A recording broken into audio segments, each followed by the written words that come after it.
दोस्तों, आज की इस वीडियो के अंदर हम सेंट्रल आर्म्ड पुलिस फोर्सेस में जो सर्विंग जवान हैं उनके प्रमोशन के ऊपर चर्चा करेंगे। जैसे कि आपको पता है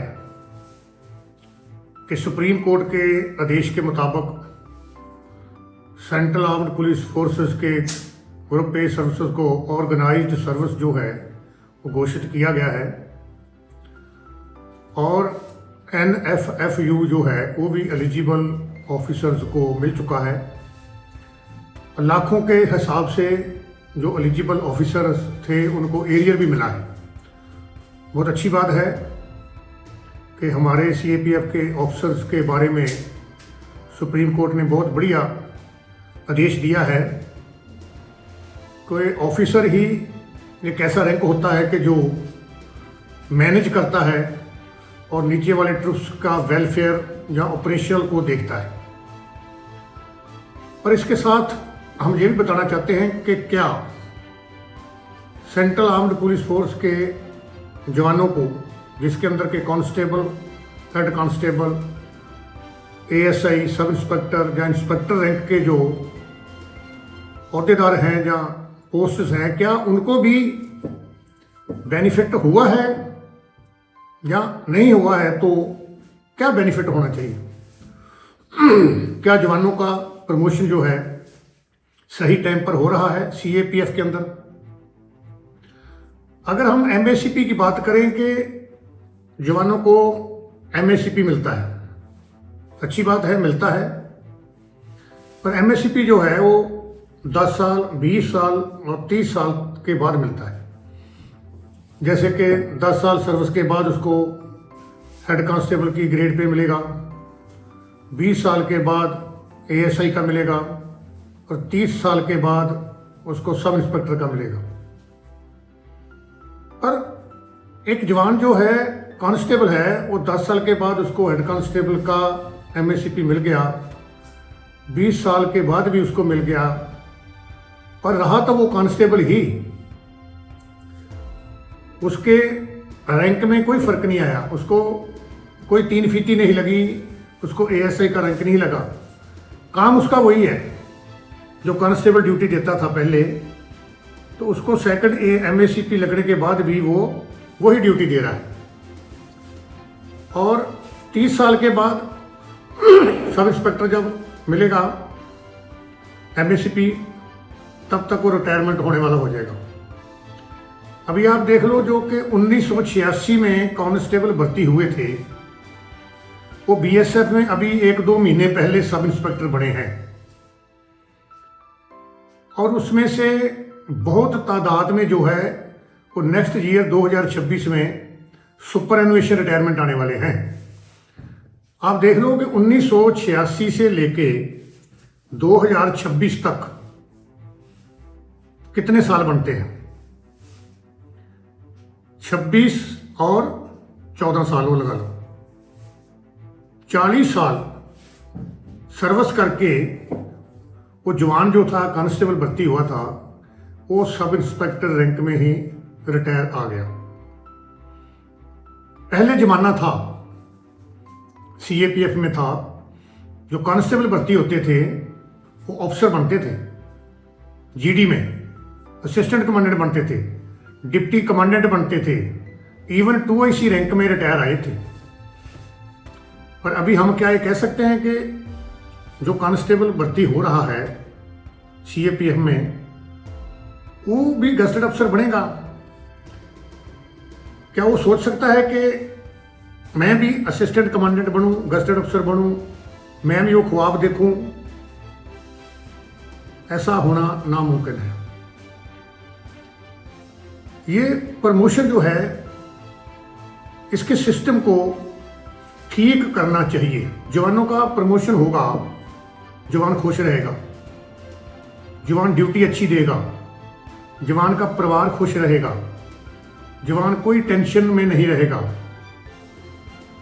10 साल की जगह में आप 5 साल तक उसको दीजिए, प्रॉपर हेड कांस्टेबल बनवाइए उसको। अभी ऑफिसर रैंक में एक असिस्टेंट कमांडेंट जो भर्ती होते हैं वो 5 या 6 साल के बाद, ज़्यादा से ज़्यादा 7 साल के बाद वो डिप्टी कमांडेंट बन जाते हैं। उसके आगे फिर उनका प्रमोशन जो है चलता रहता है और उनको आस होती है कि हम कम से कम डीआईजी तो रिटायर आएंगे, पर जवानों के कंपैरिजन में वो जवान सब इंस्पेक्टर की तक ही रिटायर आ जाता है। कुछ एक होंगे जो 18 साल की उम्र में कांस्टेबल भर्ती हुए होंगे, 19 साल के हुए होंगे, वो इंस्पेक्टर भी बन सकते हैं, पर ऑफिसर रैंक तक पहुंचना मुश्किल है। अगर हम कहेंगे जी उनको हॉनररी रैंक दिया जाता है, पर उस हॉनररी रैंक का क्या फायदा? एक कांस्टेबल को आप हेड कांस्टेबल हॉनररी रैंक बना के भेजेंगे, उसको फीतियां तो लगेगी नहीं, ना ही उसको कोई फाइनेंशियल बेनिफिट है। रिटायरमेंट घर में आ जाएगा, एएसआई भी आ जाएगा, उसको सब इंस्पेक्टर का हॉनररी रैंक मिलेगा, एसआई को इंस्पेक्टर का मिलेगा, और उसके जो उसका पेंशनर आइडेंटिटी कार्ड होगा उसमें तो यही लिखा जाएगा हॉनरेरी इंस्पेक्टर, हॉनरेरी सब इंस्पेक्टर। तो उसका कोई उसको बेनिफिट नहीं है। उससे अच्छा है कि उसको प्रमोशन जो है 5 साल में उसको कांस्टेबल से हेड कांस्टेबल बनाओ, 5 साल में हेड कांस्टेबल से एएसआई बनना चाहिए। ऐसे 5-5, 6-6 साल का गैप रखेंगे तो उसको ऑफिसर बनने के जगह निकल आती है, चांसेस बन जाएंगे। वो भी खुशी से जवान जो है ड्यूटी करेगा, उसको पता होगा कि अगले 5 साल के अंदर मैंने हौलदार से एएसआई बनना है, मैं अपने रिकॉर्ड को सही रखूं, मैं सीनियर अफसर का हुक्म मानूं, मैं अपना एसीआर को ठीक रखूं, फिजिकल फिटनेस ठीक रखूं, मेडिकल कैटेगरी को ठीक रखूं। अब उसको पता है कि 20-22 साल के बाद मैंने हेड कांस्टेबल बनना है, तो नहीं भी बनना है तो वॉलंटरी रिटायरमेंट आएंगे, तो क्योंकि आगे चांसेस ही नहीं है प्रमोशन की। तो प्रमोशन जो है जवान का, जो प्रमोशन है सिपाही, head constable, ASI, SI, inspector तक का जो प्रमोशन है, ये प्रमोशन होना चाहिए फास्ट उनका। अभी बीच में एक एएसआई रैंक डाल दिया है, इसका कोई बेनिफिट नहीं है। एएसआई जो है वही काम करता है जो कांस्टेबल करता है, कोई ऐसा नहीं है एक्स्ट्रा उसको कि उसको जो उसका स्टेटस है वो कांस्टेबल की तरह ही है, वर्दी पहनी होगी, स्टार लगा होगा और वर्किंग कर रहा होगा। तो एएसआई रैंक भी जो है ये डाला गया है, ये हमारे मुताबिक जो है ये ठीक नहीं है। और प्रमोशन जो है वो जवानों का होना बहुत ज़रूरी है। ऑफिसर्स का NFFU मिला है उनको, बहुत अच्छी बात है, तो जवानों के बारे में भी सोचना चाहिए। अभी आईपीएस जो रेपुटेशन पर आते थे उसकी परसेंटेज को भी जो घटाया गया है कि जैसे चल रहा है, अच्छी बात है।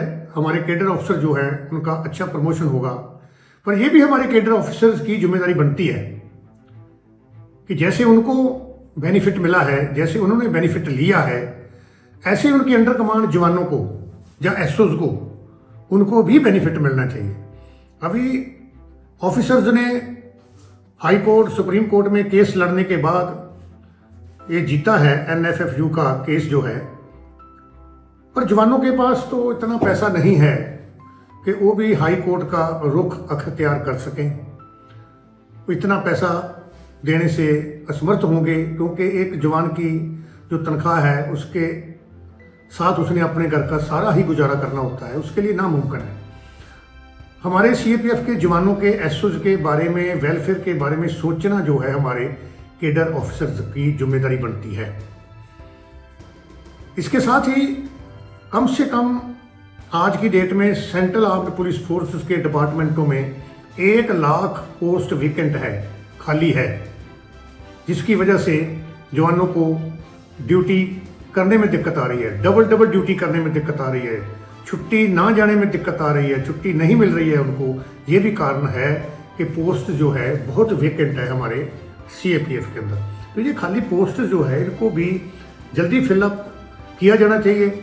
आजकल तो डिजिटल सिस्टम है, आजकल अगर हम कागज़ों में उलझे रहेंगे कि हमने बटालियन से इन्फॉर्मेशन पूछा है, सेक्टर से पूछा है, कंसोलिडेट करेंगे तो बहुत टाइम लग जाता है। डिजिटल सिस्टम है, कंप्यूटराइज सिस्टम है, ऐसा सिस्टम होना चाहिए कि अगर आज फॉर एग्जाम्पल बीएसएफ में अगर 30 नवंबर 2025 को 100 सब इंस्पेक्टर की वेकेंट पोस्ट हो जाएगी, रिटायरमेंट जाएंगे, तो 100 एएसआई के ऑर्डर जो है एएसआई से सब इंस्पेक्टर के 30 नवंबर को ही निकल जाने चाहिए। तब जवान खुश होगा, तब एसओ खुश होगा। जैसे ऑफिसर के अपने केस में होता है, अगर मान लो 30 नवंबर 2025 को 2 आईजी बीएसएफ से रिटायर होंगे तो 30 नवंबर को ही 2 डीआईजीज का, आईजी के प्रमोशन का ऑर्डर निकल जाएगा। तो जवानों के केस में क्यों नहीं है, उनका डिले हो जाता है, उसका जो प्रमोशन का टाइम है वो निकल जाता है, कॉरस्पॉन्डेंस चलती रहती है, इन्फॉर्मेशन नहीं आई बटालियन से, सेक्टर से नहीं आई है। तो जवान का क्या कसूर है इसमें? जवान तो अपनी ड्यूटी दे रहा है ना, वो तो 24 घंटे ड्यूटी दे रहा है, उसको तो सोचने का ही मौका नहीं है कि मेरी इन्फॉर्मेशन क्या मांगी होगी, क्या नहीं भेजी होगी। ये सब कुछ देखना जो है हमारे सीएपीएफ के कैडर ऑफिसरों की ड्यूटी बनती है, क्योंकि जो ऑफिसर होते हैं वो एक माई बाप का रोल अदा करते हैं सीएपीएफ के अंदर। जवानों के माँ बाप होते हैं, वो माँ बाप का फर्ज जैसे होता है अपने बच्चों की देखभाल करना, उनके लिए कपड़ा देना, उनके खाने का बंदोबस्त करना, उनके जाने आने का बंदोबस्त करना, उनको घूमने फिरने का बंदोबस्त करना। ऐसे ही सीएपीएफ के अंदर हमारे कैडर अफसरों की जिम्मेदारी है कि वो हमारे सीएपीएफ के जवानों का खाने पीने का, कपड़े का, जाने आने का, जिसमें छुट्टी आती है, ये सारा बंदोबस्त करना, चेक करना, उनका वेलफेयर देखना, ये हमारे सीएपीएफ के अफसरों की ड्यूटी बनती है। तो मैं माननीय गृह मंत्री श्री अमित शाह जी से जरूर बेनती करूंगा और करता हूं कि ऐसे सिस्टम जो है सीएपीएफ डिपार्टमेंट में अपनाए जाएं, तैयार किए जाएं, जैसे कि ऑफिसर कैडरों में उनका प्रमोशन अच्छा होता है, उनको सारी सहूलतें मिलती है, ऐसे नीचे उनके अंडर में जो जवान काम करते हैं, चाहे वो कांस्टेबल हो, चाहे हेड कांस्टेबल हो, चाहे एएसआई, सब इंस्पेक्टर या इंस्पेक्टर हो, उनका वेलफेयर, उनका प्रमोशन बढ़िया ढंग से सही टाइम पर होना चाहिए, उनको सही टाइम पर छुट्टी मिलनी चाहिए, उनकी सारी ग्रीवेंसेस को सॉर्ट आउट किया जाना चाहिए। और सेंट्रल आर्म्ड पुलिस फोर्सेस के अंदर जो 1 लाख पोस्ट्स खाली पड़ी हैं आज की डेट में, उनको जल्दी से जल्दी फिलअप करने की कोशिश कीजिए।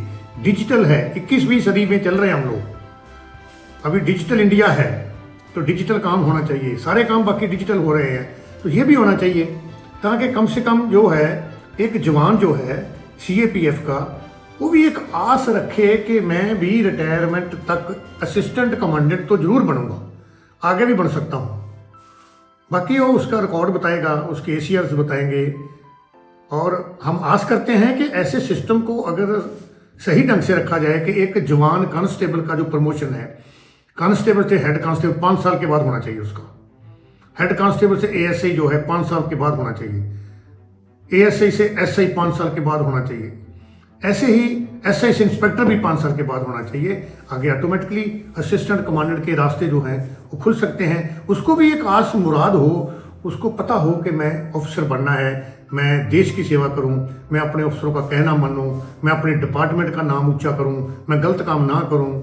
हर जगह साइड से वो है, वो उसका पॉजिटिव सोचेगा वो, पर वो तभी पॉजिटिव सोचेगा अगर उसके बारे में positive government of India, ministry of home affair सोचेगी, डायरेक्टर जनरल साहबान सोचेंगे, तभी ये हो सकता है।